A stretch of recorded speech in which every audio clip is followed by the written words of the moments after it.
Betting অ্যাপের প্রচার করে এবার বিপাকে পড়লেন মিমি। তৃণমূলের প্রাক্তন সাংসদকে ম্যারাথন জিজ্ঞাসাবাদ করা হয়।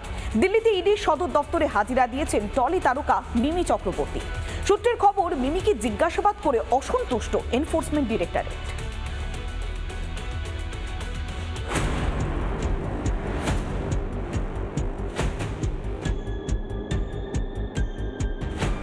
অনলাইনে বেআইনি বেটিং অ্যাপের মামলার তদন্ত। তৃণমূলের প্রাক্তন সাংসদ মিমি চক্রবর্তীকে টানা জিজ্ঞাসাবাদ ইডির।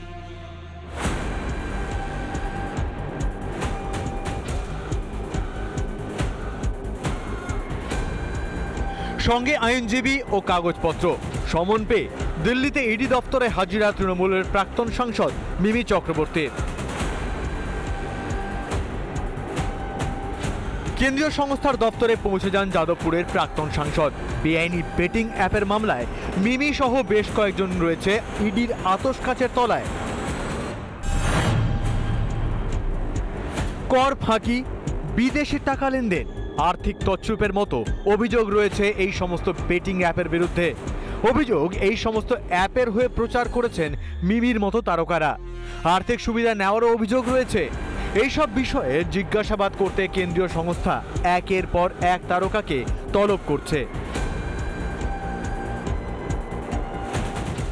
এর আগেও একাধিক ক্রিকেটার জেরার মুখে পড়েছেন।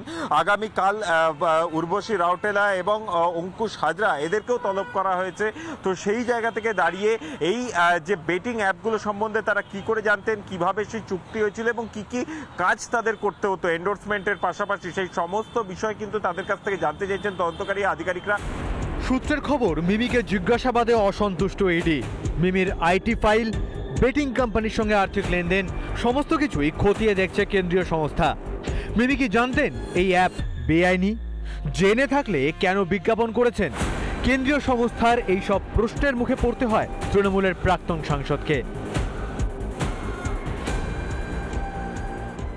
পশ্চিমবঙ্গের ফিল্ম ইন্ডাস্ট্রি, যেটাকে আমরা টলিউড নামে চিনি, টলিউডের মাধ্যমে যে কালো টাকা যে সাদা করা হয়, এই বিষয়ে কিন্তু কোনো সন্দেহের অবকাশ নেই। এবং সেক্ষেত্রে যে সিন্ডিকেট কাজ করে আপনারা ভালো জানেন। এমনিতেই বাংলা ইন্ডাস্ট্রি ধুঁকছে, তো যারা সিনেমা আর্টিস্ট, অভিনেতা অভিনেত্রী, তাদের যদি সিনেমা না চলে কিছু তো করবেন তারা।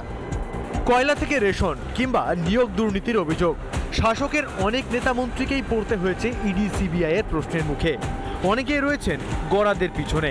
এবার ইডির নজরে তৃণমূলের আরেক প্রাক্তন সাংসদ। মিমির কি হবে, উত্তর দেবে সময়। রিপাবলিক বাংলা। নানা ধরনের কন্টেন্ট দেখার জন্য লাইক করুন, শেয়ার করুন আমাদের ফেসবুক পেজ, সাবস্ক্রাইব করুন আমাদের ইউটিউব চ্যানেল। পাশাপাশি অন্যান্য ব্রেকিং নিউজের জন্য অবশ্যই চোখ রাখুন রিপাবলিক বাংলায়।